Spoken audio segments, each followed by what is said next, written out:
خواهری پرسیدن من زن هستم، آیا می توانم همراه بچه اپی شوهرم یک جا تراویح بخوانم؟ البته در وجودی شوهرم. مقصد از بچه اپی شوهر یعنی بچه خواهر بزرگی شوهرش.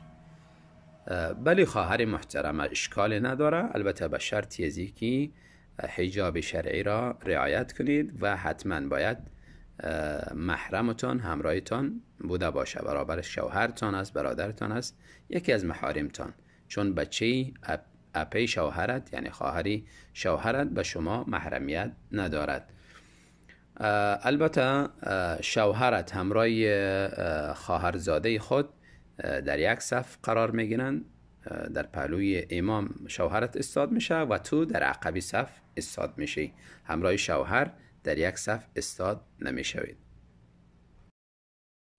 برادری سوال کردن من امام بودم در نماز شام، از سوره التین گذاشتم به سوره العصر، یعنی مقصدشان تین را شروع کردم و آیات اخیری تین و العصر شباهت داره و آخری العصر را خواندم. حکم نماز ما چی است؟ برادری محترم، نمازتان صحیح است، درست است، اعاده بالایتان نمی آید و نه سجده سهو. الله تعالی قبول کند.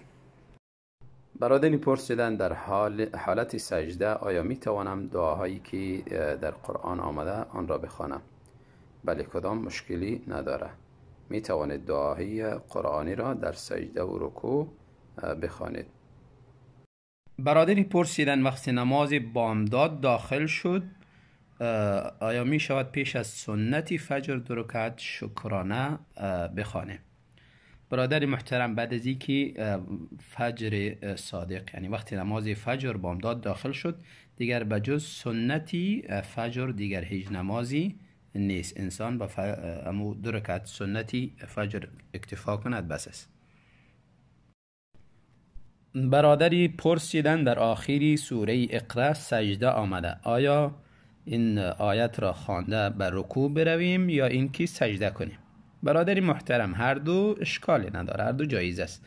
اگر نیت سجده دارید سجده بکنید و بعد از او سوره انا انزلنا را خوانده به رکوع بروید. اگر نیت سجده ندارید درست است که آیت خوانده به رکوع بروید و اگر سجده نکردید نماز را فاسد نمیکنه. سجده تلاوت سنت است، نه واجب. برادری پرسیدن قضایی نماز بامداد را چگونه خوانده می شود؟ قضایی مانند دیگر نمازها، اگر در خواب رفتی از خواب بیدار شدی میخوانی، فراموش کردی همچنان در یاد آوردی میخوانی.